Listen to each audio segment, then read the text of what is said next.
Hello, greetings, Mambo, Habari. Welcome to my channel. This is Wanda and this is Diaspora Connect or from Babylon to the Promised Land, which is my backup channel. So please like, share, and subscribe.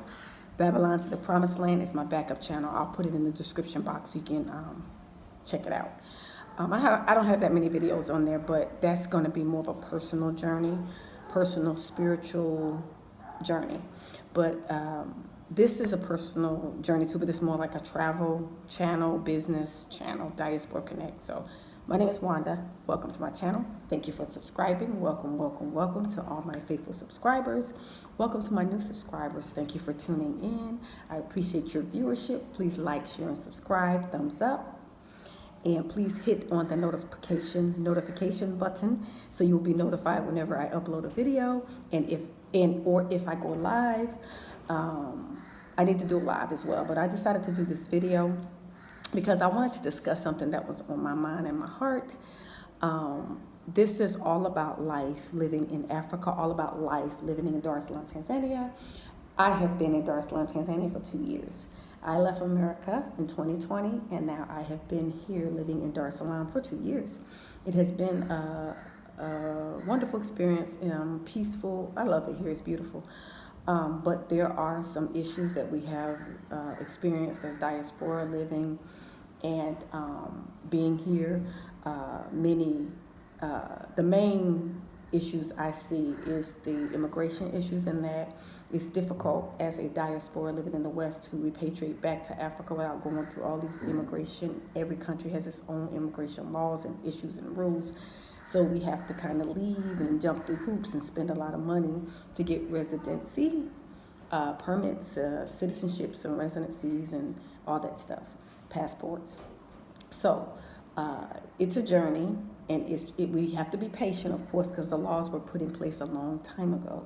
So they're not just going to change because we're on the continent. We do understand that. So therefore, I just wanted to share that. And then another issue or concern or troublesome, something that we have to deal with, something that's kind of troublesome, is the fact that everyone sees us as a money bank. Everyone thinks that we are rich. And it's really rough because we're not. Some of us do have income, and some of us do have a good amount, which we do have more than a lot of the local. A lot of the population is like lower income, more much lower than what we bring. So even if we're low to mid income in America, that's still more than the low income here. So I see that they could see us that way, but they need to start. I mean, if you are a continental African, subscribe to my channel.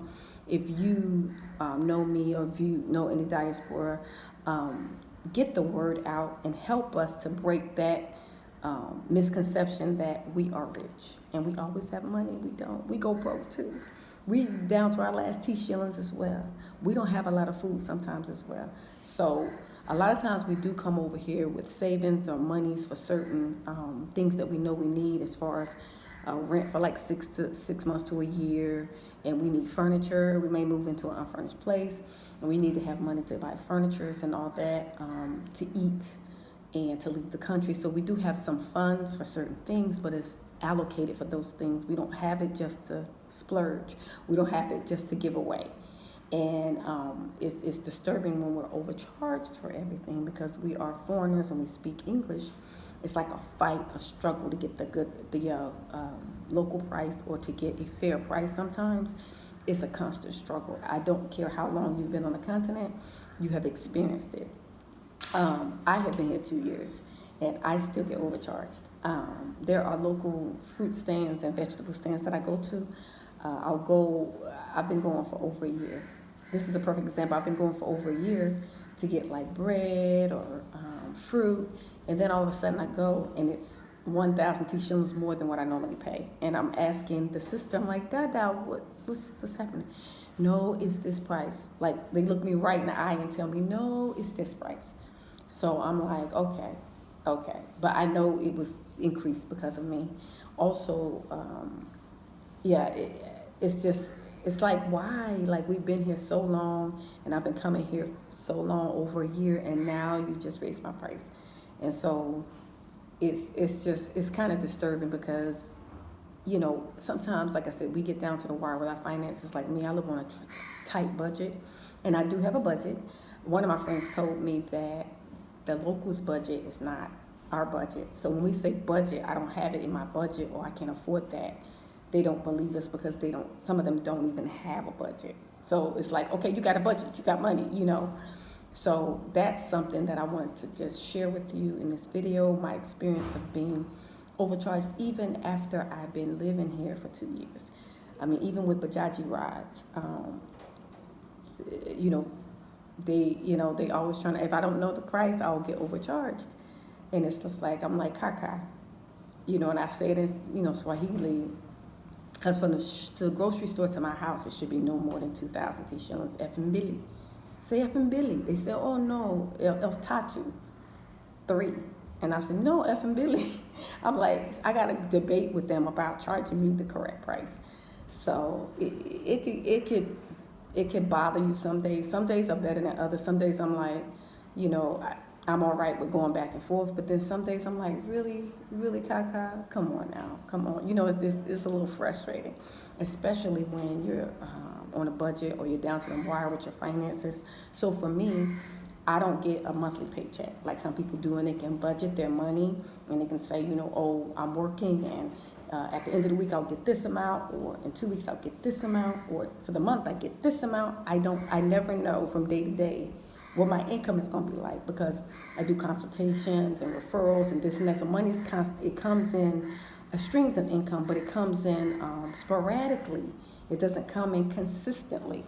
So whenever I receive money, I have to live on a budget constantly.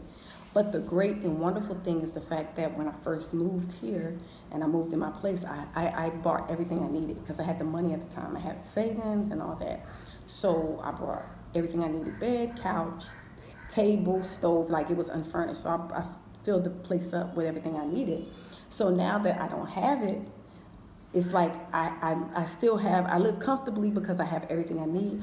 But sometimes when locals see my place, they come in, or they are in the neighborhood, you know, I have my windows open and they look in and they see furniture and stuff like that. They think, oh, she's rich, she has a lot of money. No, I'm broke, just, you know, but not broke, but, you know, I don't have it like I did. And it's like, sometimes they don't really understand that. Like, yes, I did have it, but I don't have it now.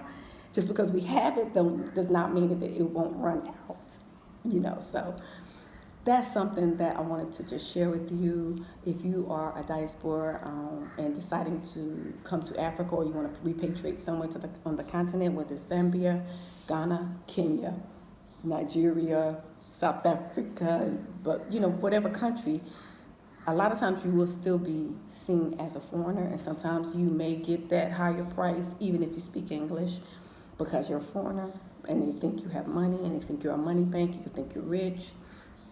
And when you say, I don't have it, it's like they don't believe that you don't have it. Or they think that, oh, you can come up with it, you know. So it's kind of bothersome at times. Some days are better than others where you have the patience and you're like, really? You know, you like, come on now. You know, you're trying to explain it to them, but I get it, they don't get it. And then when you live in a country and it's a lot of poverty in that country, I know that this happens, this occurs, so it's just hard for people to wrap their mind around the fact that you come from the West and you're not rich, you know? But in the West, we're broke too. There's a lot of us don't have a lot. A lot of people have government assistance, middle income here. You know, it's like, yeah, they just don't know because they've never been there, and they just see you and they think you're from Mzungu land and you're rich, you know? So this is something that you have to prepare your heart and mind for when you come over here. It can be a little frustrating because you can go to the same store for a year, like I did, year and a half, and you still get overcharged. You still have to fight for rides when you live in the area and everybody knows you, but you still have to fight for the fair price. So it could be a little disturbing, as well as almost every country on the continent that you decide that you want to repatriate to, they all have immigration laws. So whether you stay here and deal with this, or go somewhere with deal with that, and go, you know, it's like every country has its immigration laws for foreigners, And we're under all those guidelines because we're considered foreigners, even though we are Africans. We were stolen from Africa over 500 years ago. Not all of us. Some were aboriginals to America. Not me. My ancestors came over on slave ships. So we were stolen. We're from the continent, but because of the passport, they still see us as foreigners. So we're always treated like, it's this under this immigration window, and it's always a lot of money to stay in these countries or in and out of these countries. You can't consistently stay, or you're spending lots of money just to stay. The good thing is many of them have dual citizenship, and that, after a certain number of years, you can apply for a passport. Some countries you can go to, like Sierra Leone, if you have it in your DNA, then you can get it, they'll give you a passport. So some countries have that, not all. And so, I just want to do this video because it was on my heart and mind. I want to share. Sometimes I try to think of videos to do, because I'm trying to do videos at least twice a week, whether it's a live and or a video. So I'm trying to upload or do lives at least once a week for you to keep you updated. And I decided to do it at home today in a different, I changed up a little bit, a different view. But I'm at home. I am in Dar es Salaam, Tanzania. I'm on the continent, and I wanted to just share the experience I have with people thinking I'm a money bank.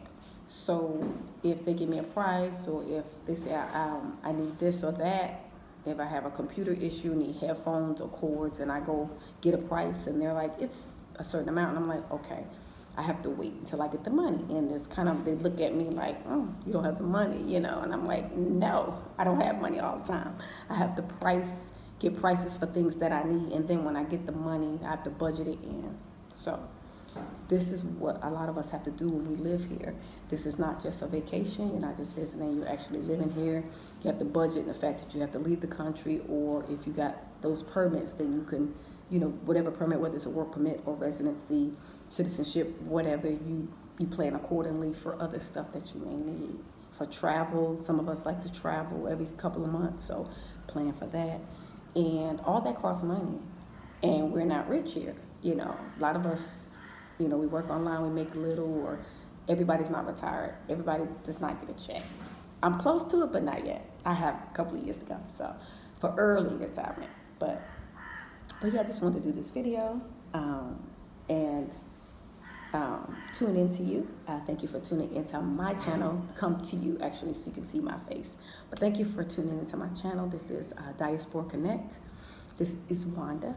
Thank you to my faithful subscribers. Thank you to my new subscribers. Thumbs up or thumbs down. If you ain't vibing with me, you ain't feeling me, it's okay. I just want to get my video into circulation.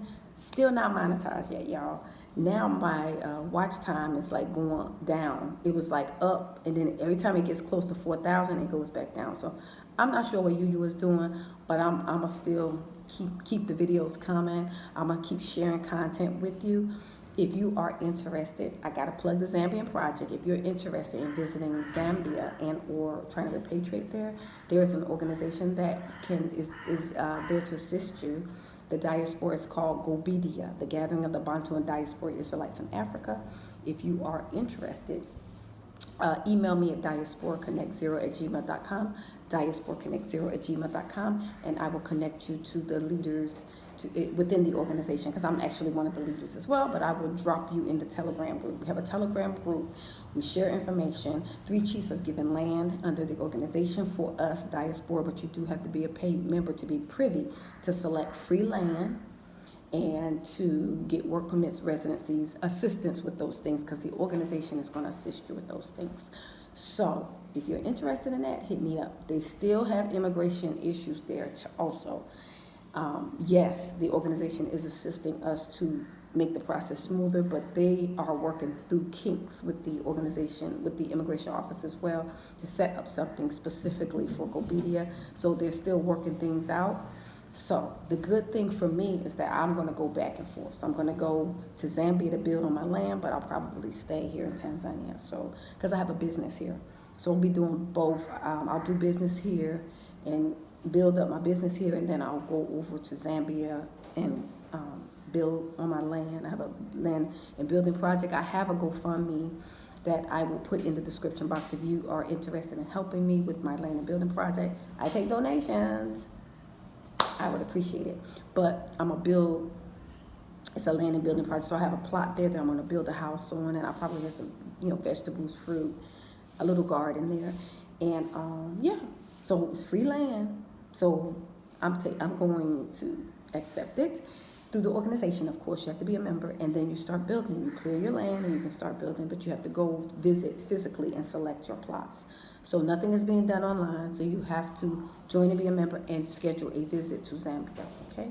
So just want to do this quick video and just share my experience with being considered a money bank and just constantly being overcharged, even if I'm here 2 years and I'm still getting challenged, even in the area that I live in, with prices that I have to negotiate and stuff. Like some days you have to argue with people, and I don't like that. And it's like, come on now, just give me what you normally give me, But some days you have to fight for that, and it is what it is. Sometimes you may have to go to a different vendor to get your items. So if I've been going to the same fruit stand for a year and I see that they're upping the prices for me, it's time to find another one.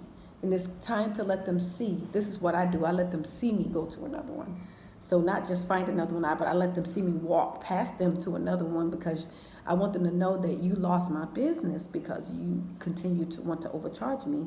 And I come consistently, and I bring people, because through Diaspora Connect, I assist those who are interested in repatriating. I know I've assisted over 1,000 or so people to repatriate here to the continent and to Tanzania to visit and or repatriate and or just move on. But I've assisted many, and a lot of them that I meet, I connect them to the places that I go, especially if they rent from me.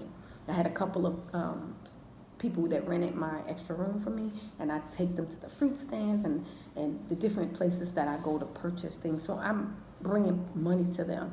I introduce them to Bajaji drivers and boater drivers, and so to help them make money, to help the locals make money, so they can't do me like that, because I'm bringing people to you. So they don't understand that all the time, and I try to talk to them about it. Some get it, but some don't.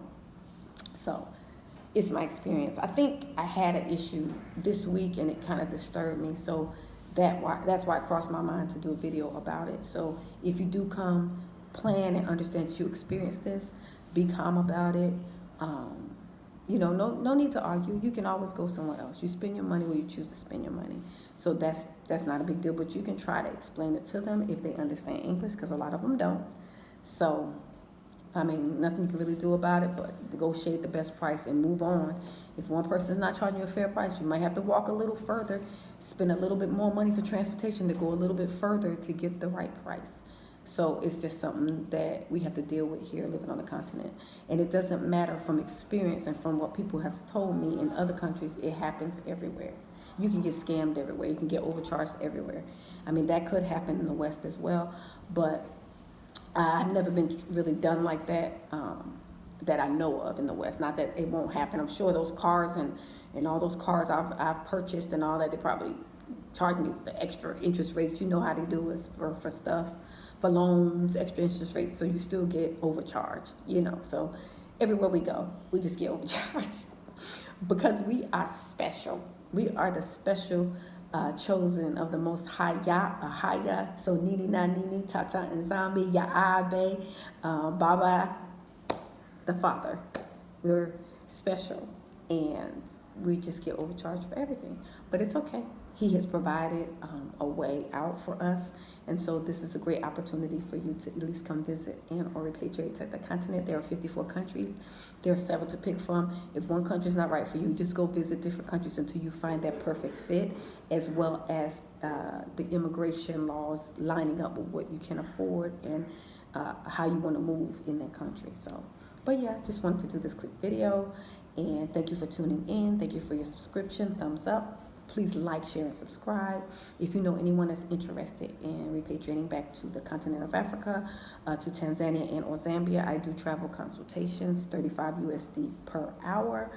And I just basically provide you the steps that I took to come here from passport to here, and then how I have been moving and able to stay for 2 years, the steps I've taken in the process. So if you are interested, hit me up, diasporaconnect0@gmail.com, diasporaconnect0@gmail.com.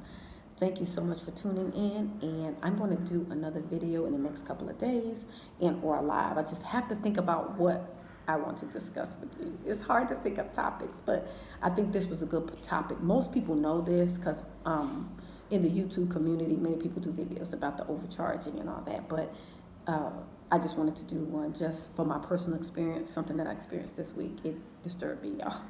So I wanted to do a video, and thank you for tuning in. I'm going to do another video soon. So I'm going to say salama, shalom, peace, family, and I'll see you in the next video.